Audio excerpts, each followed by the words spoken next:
سامعین و حاضرین، 22 جمادی الثانی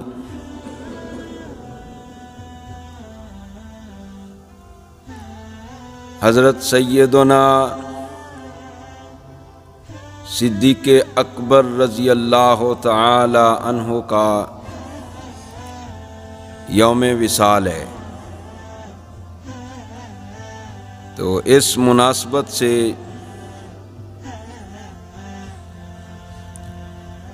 چند باتیں حضرت ابو بکر صدیق رضی اللہ تعالی عنہ کی فضیلت اور افضلیت کے حوالے سے آپ کے گوش گزار کرنا چاہتا ہوں۔ چنانچہ اس سلسلہ میں ہم نے اللہ کے پاک کلام قرآن مجید، فرقان حمید، برہان رشید، منبع نور و ہدایت، لا ریب کتاب کے 30ویں پارے کی سورہ اعلیٰ کی چند آیات آپ حضرات کے سامنے تلاوت کی۔ اللہ پاک نے فرمایا وَسَيُجَنَّبُهَا الْأَتْقَى، ان قریب بہت دور ہوگا دوزخ سے وہ بندہ جو سب سے زیادہ متقی ہے، سب سے زیادہ تقوی والا ہے۔ الذی یؤتی مالہ یتزکی، وہ ایسا بندہ ہے کہ جو اپنا مال اللہ کی راہ میں خرچ کرتا ہے تزکیہ کے لیے، صفائی باطن کے لیے۔ وَمَا لِأَحَدٍ عِندَهُ مِن نِعْمَةٍ تُجْزَى، کسی کا ان پر کوئی احسان بھی نہیں ہے جس کا بدلہ چکانے کے لیے وہ مال خرچ کرتے ہیں۔ اللہ فرماتا ہے کہ ایسی بات نہیں ہے، إِلَّا ابْتِغَاءَ وَجْهِ رَبِّهِ الْأَعْلَى، وہ تو اپنے رب اعلیٰ کی رضا اور خوشنودی کے متلاشی ہیں۔ وَلَسَوْفَ يَرْضَىٰ، اور ان قریب وہ اپنے رب سے راضی ہو جائیں گے۔ جس وقت حضرت بلال رضی اللہ تعالی عنہ نے کلمہ اسلام پڑھا اور دارہ اسلام میں داخل ہوئے، سرکار کی غلامی میں آئے، تو وہ غلام تھے امیہ کافر کے۔ اس کو یہ بات برداشت نہ ہوئی کہ میرا غلام ہو کلمہ کسی اور کا پڑھے۔ اس نے آپ پر ظلم و ستم ڈھانے شروع کر دیے، آپ کو تکلیفیں دینی شروع کر دی۔ حضرت بلال کو تپتی ہوئی ریت پر گھسیٹا جاتا، امیہ کافر کوڑے مارتا تھا۔ مکہ کے اوباش نوجوان آپ کے گلے میں رسی ڈال کر آپ کو گرم ریت پر گھسیٹتے، آپ کے سینے پر کبھی بھاری پتھر بھی رکھ دیا جاتا اور پتھر پہ بیٹھ کے امیہ آپ کو کوڑے مارتا۔ کہتا بلال کلمہ پڑھنا چھوڑ دو، لیکن حضرت بلال کی زبان پر احد احد کی صدا تھی۔ حلق پہ تیغ رہے، سینے پہ جلاد رہے، لب پہ تیرا کلمہ رہے اور دل میں تیری یاد رہے۔ اور آپ اس شعر کے مصداق تھے کہ شراب عشق احمد میں کچھ ایسی کیف و مستی ہے کہ جان دے کر بھی ایک دو بوند مل جائے تو سستی ہے۔ یہ غازی یہ تیرے پر اسرار بندے جنہیں تو نے بخشا ہے ذوق خدائی، دو عالم سے کرتی ہے بیگانہ دل کو عجب چیز ہے لذت آشنائی۔ حضرت بلال کو مار پڑتی تو آپ کی زبان پر عہد عہد ہوتا تھا۔ سرکار ایک مرتبہ گزرے، سرکار نے دیکھا کہ بلال کو مار پڑ رہی ہے اور آپ عہد عہد کہتے ہیں۔ سرکار نے فرمایا عہد، بلال جو بات کر رہے ہو یہ سچی ہے۔ حضرت ابوبکر صدیق رضی اللہ تعالیٰ عنہ سامنے آئے، فرمایا صدیق بلال کو دین اسلام کی وجہ سے مار پڑ رہی ہے۔ سرکار نے اتنی بات فرمائی، آپ آگے تشریف لے گئے۔ حضرت صدیق اکبر رضی اللہ تعالیٰ عنہ جو مزاج شناس رسول تھے، آپ سمجھ گئے سرکار کا اشارہ، آپ نے فوری طور پر گھر سے آدھا کلو سونا لیا۔ مختلف روایات ہیں۔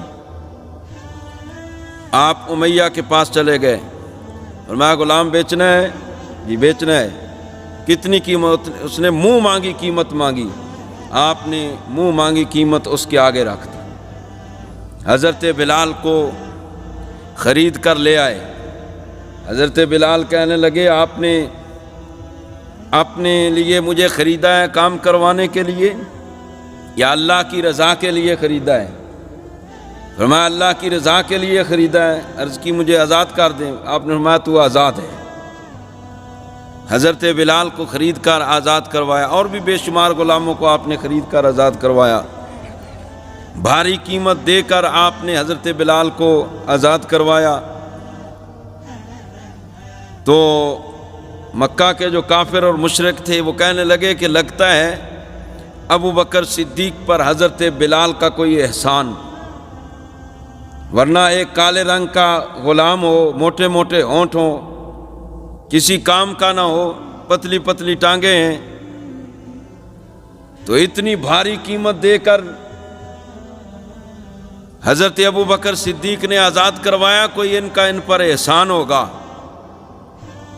قبل اس کے کہ حضرت ابو بکر صدیق کوئی جواب دیتے یا کوئی اور جواب دیتا، اللہ پاک نے قرآن مجید میں آیات نازل فرما دی۔ فرمایا میرے محبوب کے اس یار پر اس طرح کی باتیں نہ کرو، ان پر کسی کا احسان نہیں ہے۔ وَمَا لِأَحَدٍ عِندَهُ مِن نِعْمَةٍ تُجْزَىٰ إِلَّا ابْتِغَاءَ وَجْهِ رَبِّهِ الْأَعْلَىٰ، ان پر کسی کا احسان نہیں ہے۔ انہوں نے جو حضرت بلال کو آزاد کروایا صرف اور صرف اللہ کی رضا اور خوشنودی کے لیے آزاد کروایا۔ نبی پاک صلی اللہ تعالیٰ علیہ نے آپ نے بھی جامع ترمذی کے اندر حدیث پاک ہے، حضرت ابو بکر صدیق کے بارے میں فرمایا رحم اللہ ابا بکر، اللہ پاک ابو بکر پہ رحم فرمائے، زوجنی ابنتہ، کہ جنہوں نے اپنی بیٹی کا نکاح میرے ساتھ کیا، حضرت اما عائشہ صدیقہ، وحملنی الی دار الحجرہ، سرکار فرما رہے، فرمایا اللہ پاک ابو بکر پہ رحم فرمائے جنہوں نے اپنی بیٹی کا نکاح میرے ساتھ کیا، وحملنی الی دار الحجرۃ، اور اپنے کندھوں پر اٹھا کر مجھے دار ہجرت تک پہنچایا۔ اپنے کندھوں پر حضرت ابو بکر صدیق نے سرکار کو اٹھایا ہجرت کے وقت۔ اور پھر تیسرے نمبر پر فرمایا وَأَعْتَقَ بِلَالًا مِّن مَّالِهِ، اللہ ابو بکر پہ رحم فرمائے کہ جنہوں نے اپنے مال سے حضرت بلال کو آزاد کروایا۔ حضرت فاروق اعظم فرمایا کرتے تھے ابو بکر سیدنا وَأَعْتَقَهُ سیدنا، ابو بکر بھی ہمارے سردار ہیں اور جن کو انہوں نے اپنے مال سے آزاد کروایا حضرت بلال، وہ بھی ہمارے سردار ہیں۔ ابو بکر بھی سردار ہیں اور بلال بھی سردار ہیں۔ نبی پاک صلی اللہ تعالیٰ علیہ وآلہ وسلم کے بے شمار فرامین ہیں حضرت ابو بکر صدیق رضی اللہ تعالیٰ عنہ کی شان میں۔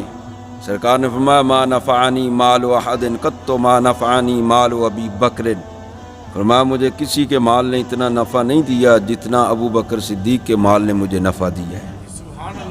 اب جو اگلی بات ہے، فرمایا ہم پر اس دنیا کے اندر کسی نے بھی کوئی اگر احسان کیا، ہمارے ساتھ نیکی کی، کوئی بھلائی کی، ہم نے دنیا کے اندر ہی اس کا بدلہ اس کو دے دیا ہے، سوائے ابو بکر کے۔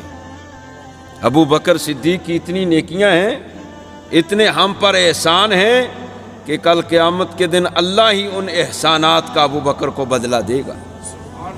اب علماء نے یہاں پر لکھا ہے کہ اللہ تو سب نیکی کرنے والوں کو بدل، سرکار ان کو اسپیشلی ان کے لیے فرما رہے ہیں قیامت کے دن کو اللہ پاک ان کو احسانات کا بدلہ دے گا، اللہ ہی عطا کرے گا ان کے احسانات کا بدلہ۔ حضرت ابو بکر صدیق وہ واحد ہستی ہیں آج بھی جن کا اسلام پر اور فرزندان اسلام پر احسان ہے۔ سرکار نے فرما دیا ہے کہ جس کسی نے بھی ہم پر کوئی احسان کیا ہم نے بدلہ دے دیا، سوائے ابو بکر کے، ماں قیامت کے دن اللہ ہی ان کے احسانات کا بدلہ دے گا۔ اب اللہ پاک کس طرح حضرت ابو بکر صدیق کو ان کے احسانات کا بدلہ دے گا؟ تو اس سلسلہ میں روایات کے اندر آتا ہے کہ جتنے بھی قیامت کے دن مومنین ہوں گے اللہ پاک ان پر عمومی طور پر تجلی فرمائے گا، اپنا دیدار عطا فرمائے گا۔ ابو بکر صدیق رضی اللہ تعالی عنہ وہ ہستی ہیں قیامت کے دن اللہ پاک جن پر تجلی خاص فرمائے گا، یعنی ان کو اسپیشلی اپنا اللہ پاک دیدار کرے۔ یہ ہے ان احسانات کا بدلہ قیامت کے دن اللہ پاک عطا فرمائے گا حضرت ابو بکر صدیق۔ یہ شان ہے حضرت ابو بکر صدیق کی۔ سرکار نے فرمایا انت صاحبی فی الغار و صاحبی علی الحوض، اے ابو بکر تو غار میں بھی میرا ساتھی ہے اور حوض پر بھی میرا تو ساتھی ہوگا، حوض کوثر میں بھی میرے ساتھ ہوگا۔